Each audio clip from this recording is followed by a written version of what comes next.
my friends, and welcome to a brand new episode of Discourse in Magic, the last and final episode of the decade. I thought I would do something different. Instead of bringing on a guest and finding out their magic secrets, instead I thought I would tell you about what I think is coming in the next decade of magic, my predictions and trends that I see going on. Obviously, interviewing magicians, traveling to communities, and running my own community here in Toronto, I've seen a little bit of similarities and trends happening. So I thought I would share it with all of you what I think is coming, and I'd love to hear from you what you think is coming in the next decade of magic. So let's start at the very beginning, the obvious one, the one that everybody is saying and everybody is seeing, which is more public magic shows. We're seeing every kind of public magic show in cities. We're seeing variety shows, we're seeing one-man shows, we're seeing unique experiences, everything. I know this is just New York for an example, but Derek Delgadio's show, Darren Brown's show, Joshua Jay's show. These are all unique, interesting magic experiences that are happening live for people. I think that trend is going to continue. People have been really loving live magic, and I think we're going to see more and more of it. So how does this help you? Maybe you were thinking about starting something in your city, but you haven't yet. This is me saying you should go do it. So more public magic shows, more magic for the public to see live and in person is trend number one. Trend number two coming for the next decade is independent releases instead of working with companies. I think we're starting to see quite a bit of magicians who have worked hard on their effect and want to release it and share it with the magic world, doing it directly from themselves and not selling their material through one of the large online magic retailer companies. I think there's a few things going on. The first thing is some people are maybe fed up with the percentages that they get when working with these companies. And I understand. I produce shows. There's a lot of things that require money that people don't realize it does. So releasing through a big company is always going to cost quite a bit more, and you're going to get, a smaller percentage of it. But I also think that magicians are wanting to deeply affect the people that are close to them.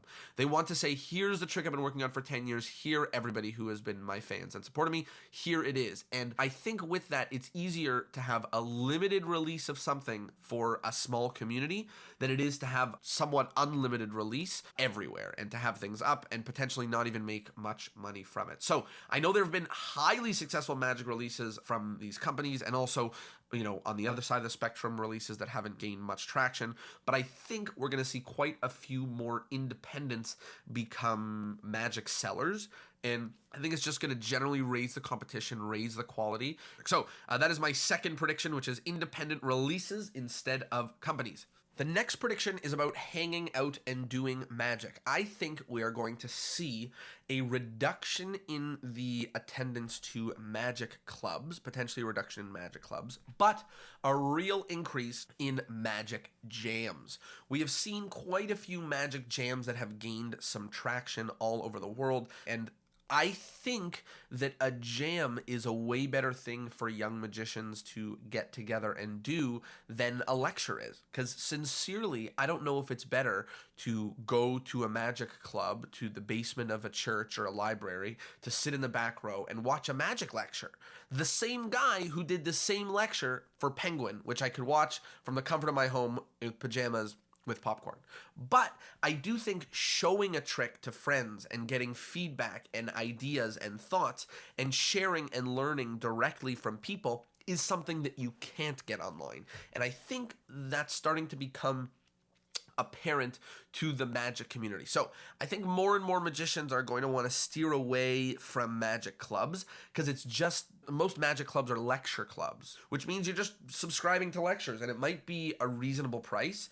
But I just don't know that it's better than sitting at home and watching, hand selecting the people who you want to learn from and watching their Penguin lectures. But on the same note, I think jams are becoming more popular. People are loving them.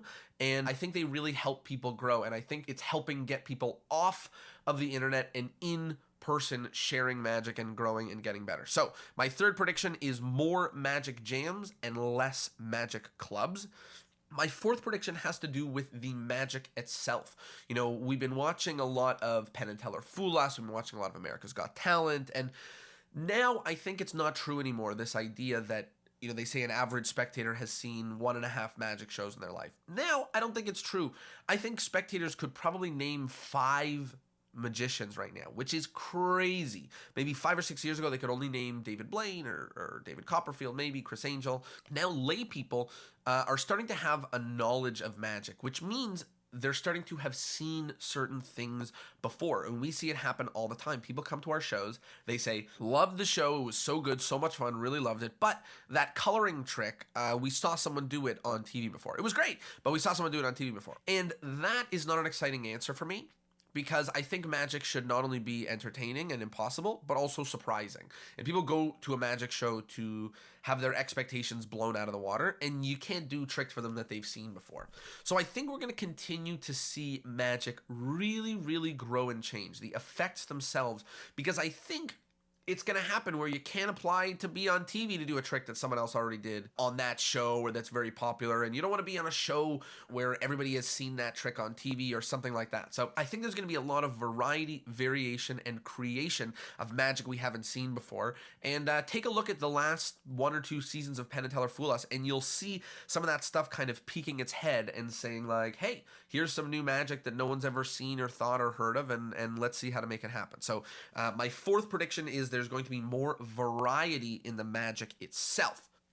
The 5th trend that I see coming is more diversity, which is so exciting. I remember really, really hating it when I was a kid going to a magic lecture, just being the only kid there in a room full of old white men with gray hair. And magic clubs are still rooms full of old white men with gray hair, but now they also have many people from many cultures and women and just a variety of people. It's slowly growing. It's not growing very quickly, but it is slowly growing, and I want it to grow faster and more. It's exciting to have lineups of different people who do different things that come from different backgrounds and have different experiences, instead of 5 old white men who all sound the same. So I'm really excited for more diversity. And again, if you're hearing this and thinking to yourself, hey, this is great. If you're part of a community, what can you do to really open up your arms and welcome more people to be a part of it? Or what else can you do to really help keep the diversity train going in the world of magic? So yeah, a big trend in diversity, which is so exciting.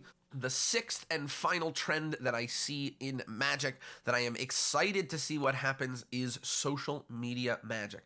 We have only seen more and more and more. Now people are asking me if I know who Julius Dean is, which is crazy because he is an Instagram magician, and I'm just very interested and excited to see what's happening. People are doing magic on TikTok. There's more magic, going on Facebook. There is magic happening everywhere online, and I think we are growing and learning how to use the medium. We've had a lot of people on the show who are quite angry about magicians doing just straight effects or just straight moves for the camera, and there are magicians who have been excited about it. And for me, I am maybe not angry, maybe not excited, or I guess a little bit excited, but I'm interested and I'm intrigued to see how this screen magic develops, this social media magic, and see how it moves forward over the next few years, and see if there's people who appear on the magic scene on Instagram who are making us say, fuck yeah, this guy's good, spread the word, like we do about some other magicians. So I'm excited for more of that to happen, and just excited to see some innovation, some modern innovation in the world of magic.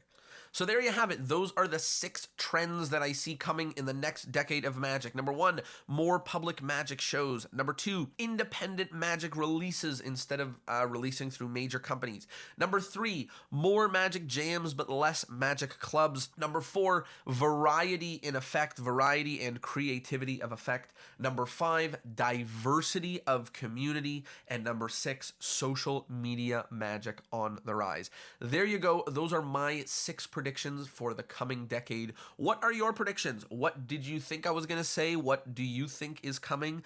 And how can we get prepared for the next 10 years of incredible and exciting magic? There you go. Thanks for being with me in 2019. I will see you in 2020 for a little bit more fun. Thanks for being here. Thanks for the support. I'll see you next Thursday or sooner.